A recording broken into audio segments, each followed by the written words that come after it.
Join us for a review of the new Audi e-tron S Sportback. Let's go!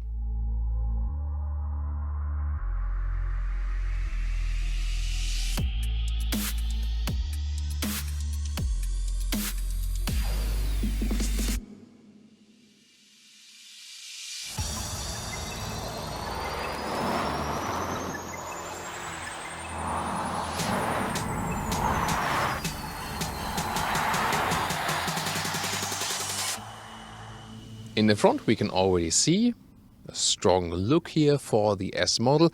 It's not too different from the S line version that is also available. We had that recently also. You can also check out that review.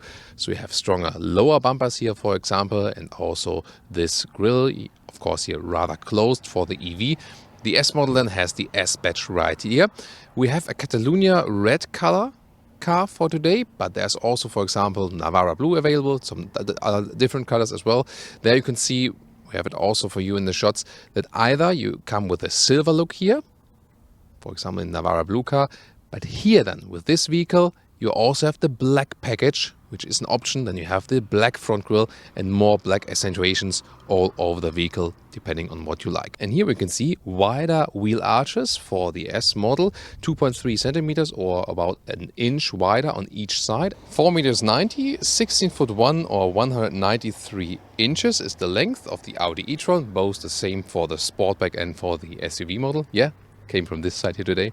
And you can see here the S model then again has the painted wheel arches, same with the wheel color, and also wider both in the front and also in the rear, again for the stronger stance on the road. Charging here, the main charge point on the left side will be different than with the UK vehicle, for example. Here AC charging 11 or optional 22 kilowatt, and DC 150 kilowatt max, here with the bigger battery version that automatically comes with the S. By the way, you can even go up to 22-inch wheels, optional, but that of course reduces the comfort. The Audi e-tron in general comes with air suspension as a standard in the S line, and also here in the S model the air suspension has a stiffer setup. Here even a little bit stiffer, and you cannot de-pick it. In the S line you can go for the soft setup, optional, and here you always have the stiffer air suspension setup according to the model. And then let's talk about the technology, because this is really different here with the e-tron S. So usually you have electric motor in the front and also one at the rear. Here actually they put the rear electric motor from the normal rear to the front of this car, and then at the rear here they put two electric motors, so one per side, one per wheel. So overall 3 electric motors, and because they are separate electric motors here at the rear, this enables an active torque vectoring, so you can have, for example, more power at one side when you are in the corner. That is in difference to a passive torque vectoring where you use brake intervention to create the power difference between the wheels. And of course, we will experience this one today on the racetrack. So let's take a look under the hood here. And well, there's a storage space here for your cables, the so-called frunk. Of course, a nice solution then, although there could be more space, but remember this was not originally an all-electric platform, so it's more an adapted electric vehicle, so to say. And we can see some of the electric components right here, and let me talk about the figures. First of all, there are 2 different battery sizes for an Audi e-tron in general. Here the e-tron S gets the bigger battery automatically, and that is 95 kilowatt hours of capacity gross. The net would be 86 kilowatt hours. With that you can also then calculate according to the energy consumption, which is about, in our test here, about 25 kilowatt hours on 100 kilometers. Then you can also calculate the range, which is about 320 kilometers of range or about 200 miles of range, whereas the non-S model was a little bit better, 370 kilometers or 230 miles. So you lose a little bit of range due to the new hardware setup, but of course you get more power. 500 horsepower is the power peak and almost 1,000 Newton meters of torque. That's of course very massive. Acceleration figure 4.5 seconds to 1 kilometers or 62 miles an hour, and this is really faster than the other model, which would have 5.7 seconds, so almost 1.5 seconds quicker than in the acceleration test.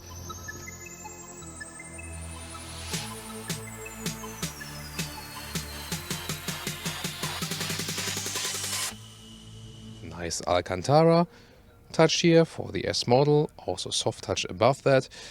Very good for the buttons. So the window buttons here with the clicking sound. Then the digital mirrors here, again an option. You can see an Audi A3 sedan, and you can also adjust the height and also how exactly you want to see. And for the other side, you just switch it here, and then you see there's nothing happening here, but the same that happened before here is just happening on the other side, so at the second mirror, and also like this. So it depends really on the brightness outside, day and night, and so on. The good thing is you don't have a blind spot, but then again, it is, so to say, an unrealistic view in comparison to a mirror. You rather have a flat view. To me, it doesn't really function that well with the brain because, you know, when you have a mirror, it's more plastic, it's more three-dimensional, and here you're a little bit disconnected from reality. That's how I experience it. Then, S entry badge in the lower part here for the S vehicle, of course. We know that also from other S-line vehicles, for example. Then we have a steering wheel also with the S badging and some contrast stitches on the inside, right there. Soon more about the virtual instruments and so on. And the S model also comes standard with sport seats. It starts with standard sport seats with separated head restraints, and optional these here, the S sport seats with integrated head restraints. Usually both come with Alcantara on the inside as standard, here optional animal skin. It also depends on the market. Sadly, so much animal skin use, of course, not really useful at all, and especially not useful for a sporty vehicle and also for a vehicle that's supposed to be more sustainable. Yeah, they really have to work on that. At least the European setup would be majorly Alcantara on the inside. And here the cockpit overview. Again, a very clean setup, hardly any real buttons left. Then you have this huge console here in the top part, here also with a special structure. Very interesting. The e-tron badge will be illuminated at night, for example. Soft touch materials also on the top of the dashboard. Here again you see this dual screen setup, 10.1 inch and 8.6 inch, and they also interact with each other. I'll soon show you more to that. Then here the steering wheel with these huge gaps. Right side you have a volume control, left side you control the digital instruments, and soon we'll also show you more details to these.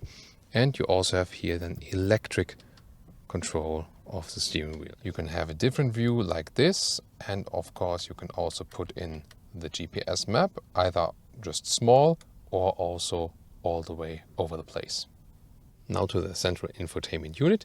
There is a good overview menu. This is also here another possibility to have some, like quick access, but I rather just use this view here. And then, for example, you have the car menu where there you can have the auto drive select. It's also possible to pick it in the lower part with the arrows. And you can see that the air suspension adapts to the driving mode. Here, for example, in dynamic mode, we go a little bit lower.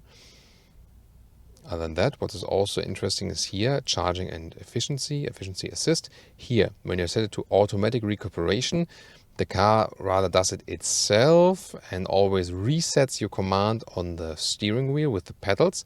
When you've set it here to manual, then it sticks with the mode you have set with the shifting pedals, and probably also what I would actually go for. And now look at the head-up display here of the Audi e-tronS.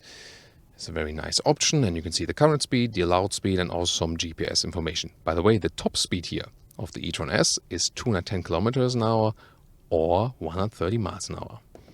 And now to the rear, also easy entry, and you have enough legroom right here, so for tall adults absolutely no problem. This is the Sportback, so there is a little bit less headroom, but you can see here with one with A6 or 6.1, even if I put myself back, it still works. Of course, the SUV classic form would continue a little bit further here and obviously a little bit more space if you're, for example, even taller than me. We have some manual shades here, especially for the kids also, and it's really good, nice and upright seating position here in the rear, so can't complain about that at all. It's really good also for longer term. So let's open this electric hatch. Instead of 600 liters with the SUV, you have 555 liters here with the Sportback. The only thing you lose here is a little bit height right here, but I think you can rather live with that. So still very well usable trunk. This one can be removed actually, and below this net you can also remove that. It's also quite good to secure some things. There's a little bit more storage here. You can see it also would work with the replacement tire actually.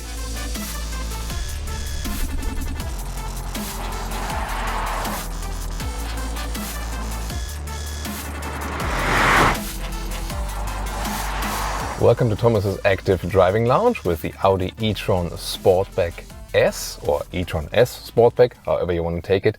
We're here in the Audi test center and therefore I can really accelerate it out. 4.5 seconds to 100 kilometers or 60 miles an hour is the official figure. Can we reach it? Dynamic mode, S shifting mode, maximum 500 horsepower at the peak and almost 1,000 Newton meters of torque.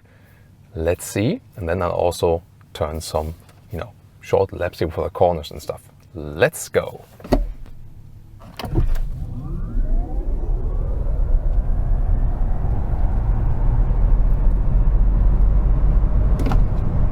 Whoa, nice.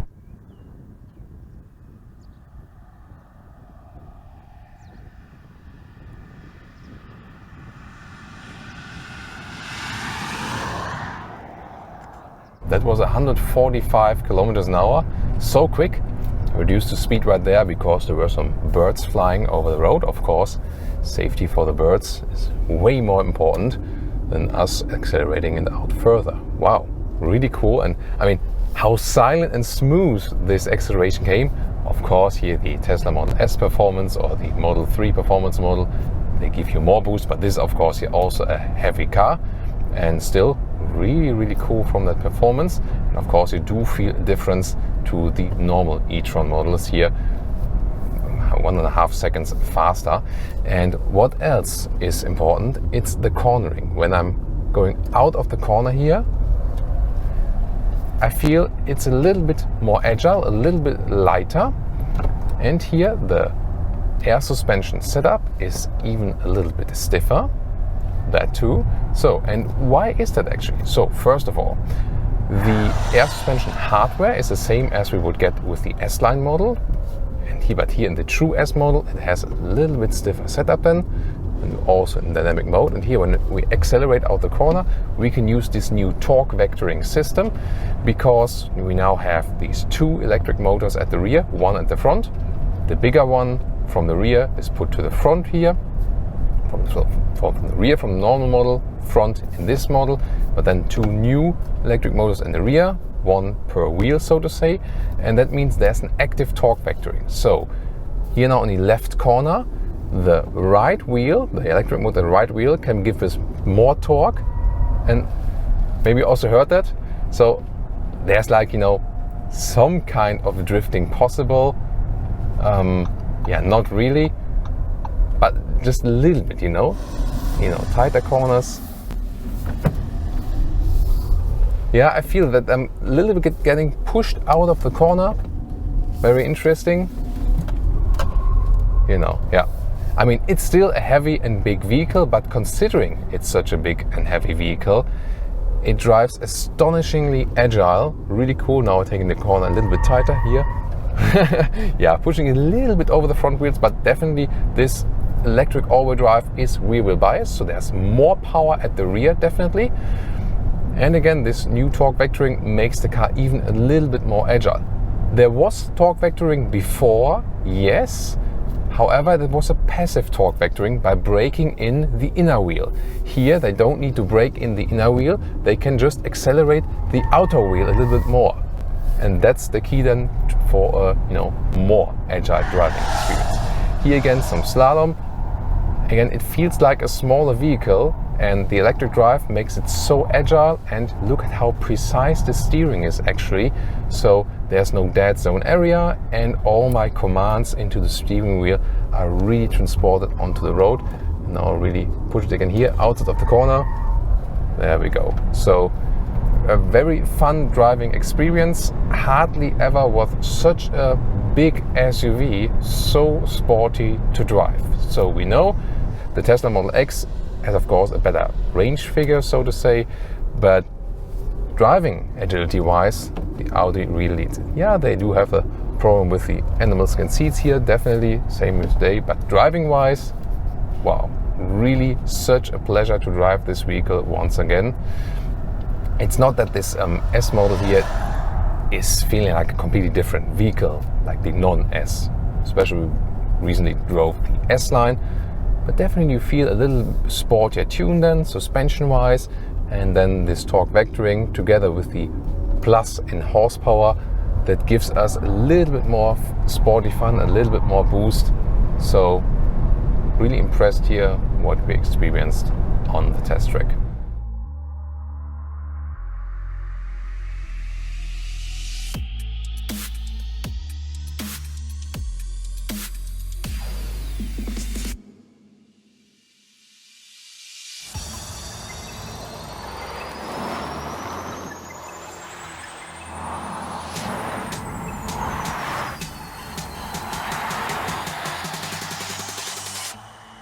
And now to our conclusion for today with the Audi e-tronS Sportback. Again, S version both for the Sportback and also for the normal SUV.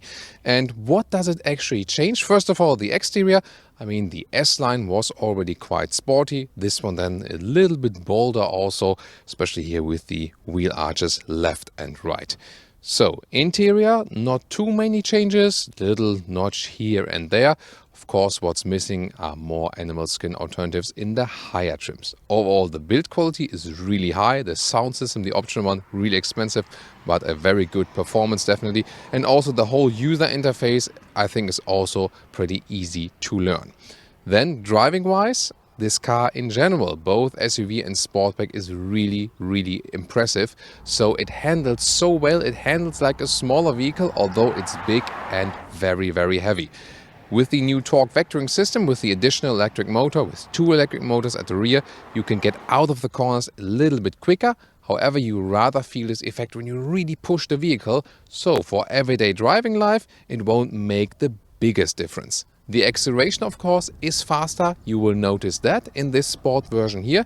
However, you have the more power, yes, but then also, because of this different hardware setup from the electric motors, the range will also drop a little bit. Whereas with the normal version, bigger battery, we had about 370 kilometers of range, so about 230 miles. Here, in the S version, we're about 320 kilometers of range, which would only be about 200 miles. So yes, the range drops a little bit. However, you would not buy this car if you want to cover long distances anyway. This wouldn't be the main goal of this vehicle. Still, it's a very cool and sporty, attractive version. I would rather go for the non-S version to have a little bit more range. It's already fast enough and it's also a little bit less expensive, because if you think here for the additional S setup with the additional motor also in the rear, you pay about 15,000 euros or dollars extra. You get the sportier package, definitely, if you want that. Of course, you can also go a little bit more cost effective. But definitely very impressive what this car could deliver here on the racetrack today or on the test track. Because driving-wise, from the driving agility, I think there's nothing that comes close to it in this very segment, both EV and combustion engine. So, that's it for today. Thanks so much for tuning in, and also tune in to more electric vehicle reviews here. We will link some of the interesting ones in the video description and in the pinned comment. See you there.